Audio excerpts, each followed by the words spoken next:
We've shown the walk, we've shown both the left side and the right side. We've shown stopping, we've shown backing. Now we're going to show how to move his shoulder, and we're going to show how to move his hind end at the same time. Okay, so I'm going to return to my left side. You're going to see a lot of equestrians, probably 90%, 95% of what we do is from this left side. I like to make the horse very symmetrical, so I like to work the horse from both the left side and from the right side as well. When we're going to walk him just a little bit more to the middle of the ring. And again, consistency. Consistency with horses and riders is important. It's when you start to get in the gray area that they start to get confused.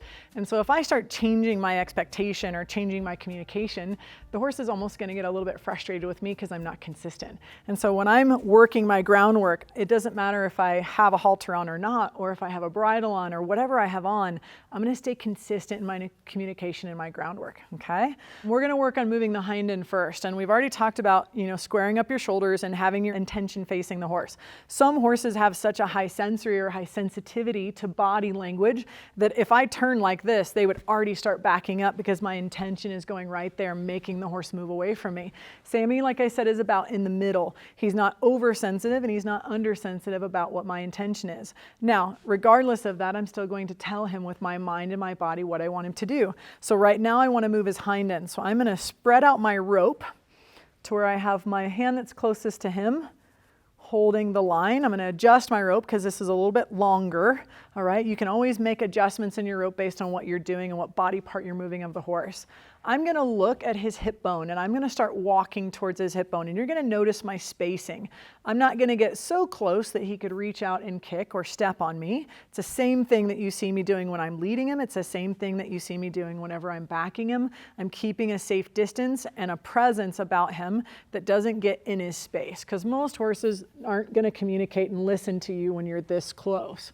All right, and being too far away, it's a little too far away, okay? Especially when you're just working on close groundwork, all right? We're gonna move his hind end. So I'm gonna look at his hip, and he probably, even with just my walking in this direction, you're gonna start to watch the horse move.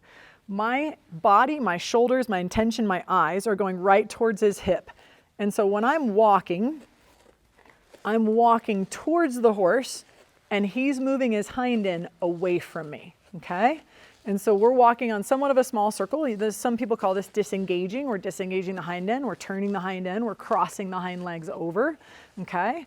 When I stop, okay, he should stop. Now, he didn't quite stop, so I'm going to back him a couple steps just away from my position, just always making sure he understands where I want him to be.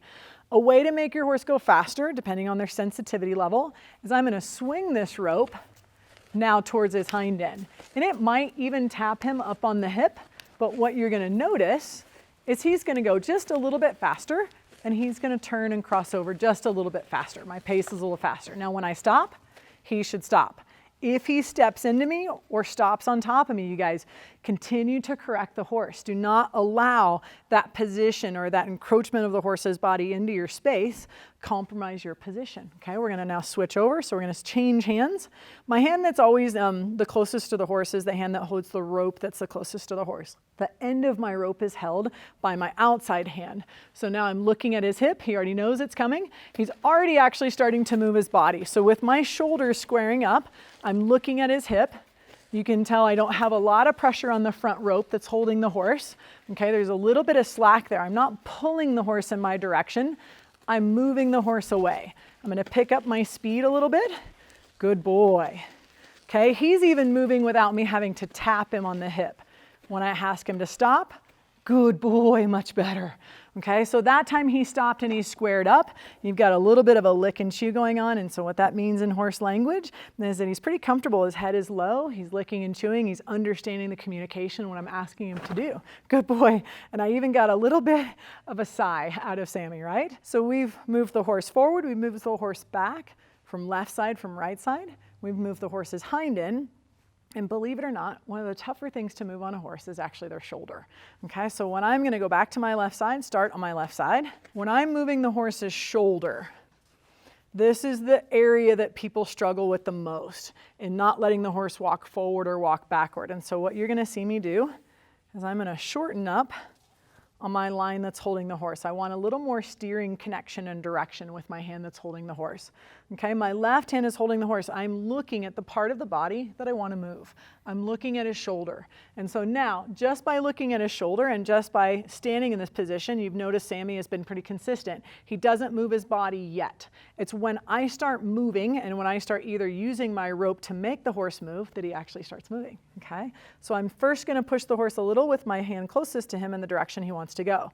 I'm going to use the tail of my rope. I might even kind of hold more of the slack of my rope in the hand that's holding the horse so that my tail is shorter. Okay, this is a great working rope. This is something you want to be able to move left hand, right hand, and get used to doing. When people start working with me with rope halters, the lines are so much longer that they're uncomfortable and it gets tangled. And so what you want to practice before you even put a rope halter on a horse is you want to practice being able to swing this rope, being able to swing the tail into the rope, being able to change hands, being able to move the hand and not get it tangled in the end of the rope when you're doubling it over. And so practicing without a horse at the end of the line is always a better thing. Now that I've got my rope established, like I told you, if I want a shorter line on my tail, I'm still not wrapping the rope around my hand, but I'm holding it in such a way that keeps me safe and doesn't get me tangled up in my horse. I'm gonna move his shoulder, okay? So I'm not only facing the shoulder, I'm looking at the shoulder. Now you're gonna watch Sammy move away, okay? So he's walking forward just a little bit. This is the hardest body part to move on the horse, is the shoulder. I haven't had to tap him yet, have I, with the end of my rope. Just by going slow, I'm moving the horse around the turn. Look at my body position. Not once have you guys seen me get too close to the horse, too far away from the horse. I'm keeping my distance, using my arms, using my body, using my intention, using my eyes to move that body part. What a good boy. He moved his shoulder actually quite well, but notice how we had a great pivot there towards the very end of moving his body around the turn. I was able to keep his body in that same place with the intention of moving. Anything we do on the left side, we're gonna go ahead and do on the right side. So we're gonna make our body change. We're gonna switch, and I'll go ahead and move him in this direction so you can see. I switched hands, okay? When I was moving the shoulder, because I wanted a shorter tail, you guys saw me double up on my rope, okay? The hand that's holding the rope, I'm holding more slack here. So I have a little bit smaller tail to be able to swing. Sometimes your tail is just too long and too much. Good boy, I know he decided to move because I was communicating that. I've got too much tail in my hand, and so just doubling that over when you're moving the shoulder does make a difference, okay? I'm gonna start my hand that's directing him. I'm pushing him slightly to his left, okay, my right. I'm gonna start the rope just a little bit and watch as I move. You're gonna see the horse's shoulder move as he pivots on that hind end. Notice my eyes and my intention and my shoulders have not left what I want him to move. Okay, and that's the biggest thing, is focusing on what body part you want the horse to move. They're so smart and so sensitive in a way that where I'm looking always makes a difference. Whether I'm on the ground, whether I'm riding, where my mind is makes a difference. And so my intention with Sammy today, and he's done exceptional groundwork, he's such a good boy. There's a little bit of a lick and chew, and he's done really, really well. Those are just some of the basics: walking, stopping, backing, moving the hind end from both sides, moving the shoulders from both sides. You know, obviously with a younger horse or a greener horse or a horse that hasn't established some groundwork, might look a little bit more challenging. But with a horse, this is more of a relationship that we've had for a couple years, and Sammy's been in the system and been in the training program, and so he definitely understands my communication from the rope halter and from the ground.